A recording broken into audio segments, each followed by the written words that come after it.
বন্ধুরা, আজকে আমি যেই রেসিপিটা নিয়ে চলে এসেছি, কুমড়োর একটা রেসিপি। একঘেয়ে কুমড়োর তরকারি কিংবা কুমড়োর ছক্কা এগুলোর থেকে একেবারে অন্যরকম, ভীষণ সুন্দর হয় খেতে, গরম ভাতের সঙ্গে ভীষণ ভালো লাগে। আর অল্প একটু কুমড়ো দিয়েই কিন্তু আপনারা পুরো পরিবারের জন্য এই রেসিপিটা বানিয়ে নিতে পারবেন। তাহলে চলুন দেরি না করে দেখে নেওয়া যাক যে এটা আমি কিভাবে বানাই। এই রেসিপিটা বানানোর জন্য এখানে দেখুন আমি 2 টুকরো কুমড়ো নিয়েছি।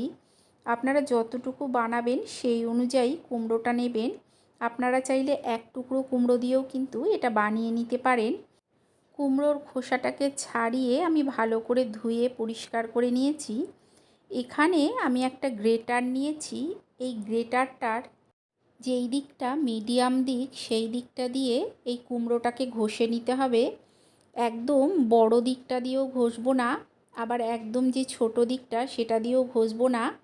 মিডিয়াম সাইজটা দিয়ে কুমড়োটাকে সম্পূর্ণ ঘষে নেব। এত সুন্দর হয় এই রেসিপিটা, গরম ভাতের সঙ্গে খেতে ভীষণ ভালো লাগে। শুধু যে গরম ভাতের সঙ্গে বলছি তা নয়, আজকের এই রেসিপিটা শুধুও খেতে কিন্তু ভীষণ ভালো লাগে। খুব অল্প সময়ের মধ্যেই এটা কিন্তু ঘষে নেওয়া যায়। দেখুন, একদম অল্প সময়ের মধ্যে আমি সমস্ত কুমড়োটাকে ঘষে নিচ্ছি। এটা ঘষে নিতে কিন্তু খুব বেশি সময় লাগে না। সমস্ত কুমড়োটাকে এইভাবে গ্রেট করে নেব। গ্রেট করে নিয়ে আমি এটাকে থালায় রাখবো। তবে গ্রেট করে নেওয়ার পর কিন্তু আমি ধোবো না, আগেই এটাকে ধুয়ে নিয়েছি। দেখুন, এটাকে আমি থালায় রেখেছি। এখন অন্যদিকে আমি নিয়ে নিয়েছি দেখুন মটর ডাল। মটর ডালটাকে আমি সারা রাত ভিজিয়ে রেখেছিলাম। আপনারা চাইলে ছোলার ডালও নিতে পারেন। হাতে যদি সময় কম থাকে 4 ঘন্টার মতো ভিজিয়ে রাখবেন, তাহলেও কিন্তু খুব সুন্দরভাবে ভিজে যাবে। আর যদি হাতে সময় থাকে তাহলে সারা রাত ভিজিয়ে রাখবেন। মিক্সিতে দিয়ে 2টো কাঁচা লঙ্কা দিয়ে এর একটা পেস্ট করে নেব। এখানে দেখুন পেস্টটা আমি করে নিয়েছি। এখন এর মধ্যে যে কুমড়োটাকে আমি গ্রেট করে রেখেছিলাম, সমস্ত কুমড়োটাকেই এই ডালের মধ্যে দিয়ে নিতে হবে। সমস্ত কুমড়োটাকে দিয়ে দিচ্ছি দেখুন স্বাদ অনুযায়ী লবণ, দিয়ে দিচ্ছি হলুদ, আর দিয়ে দেব লঙ্কার গুঁড়ো। তবে ঝালটা আপনারা যতটুকু খেতে পছন্দ করেন সেই অনুযায়ী দেবেন। কেউ যদি মনে করেন যে লঙ্কার গুঁড়ো দেবেন না, না দিলেও চলবে। এখানে আপনারা কাঁচা লঙ্কা কুচি করেও দিতে পারেন। দেখুন, খুব ভালো করে এটাকে আমি মেখে নিচ্ছি। কুমড়োর সঙ্গে ডালটাকে মিশিয়ে ভালো করে মেখে নিতে হবে। ডাল আর কুমড়োটা ভালো করে মেখে নিয়ে অন্যদিকে একটা কড়াইয়ে আমি আগের থেকে কিছুটা তেল গরম বসিয়ে দিয়েছিলাম।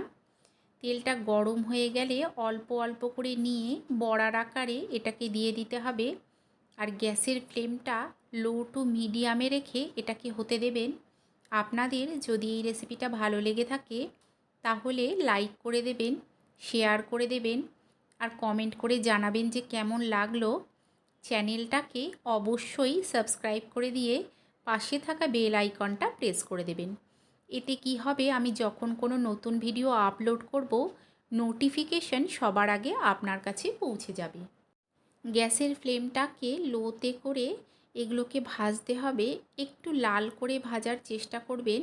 আর গ্যাসের ফ্লেমটা যতটা সম্ভব লোতে রেখে ভাজলে কি হয়, এর ভেতর অবধি খুব সুন্দরভাবে ভাজা হয়ে যায়। বাদ বাকি বড়াগুলোকেও আমি একই রকমভাবে দেখুন ভেজে নিচ্ছি। তবে গ্যাসের ফ্লেম যদি হাইতে করে বড়া ভাজা হয় তাহলে কি হয়, ওপর থেকে পুড়ে যায় কিংবা লাল হয়ে যায়, ভেতর থেকে কিন্তু কাঁচাই থেকে যায়। বড়া সব সময় একদম লো ফ্লেমে একটু সময় ধরে ভাজতে হয়, তাহলে কি হয়, ভেতর অবধি খুব সুন্দরভাবে ভাজা হয়। দেখুন, সমস্ত বড়াগুলোকেই আমি একটু সময় ধরে ভেজে নিয়েছি। তৈরি হয়ে গেছে এগুলো। আপনারা এইভাবে একবার বানিয়ে খাবেন, আশা করছি আপনাদেরও ভালো লাগবে। তাহলে চলুন, দেখা হচ্ছে আরও একটা নতুন ভিডিও নিয়ে।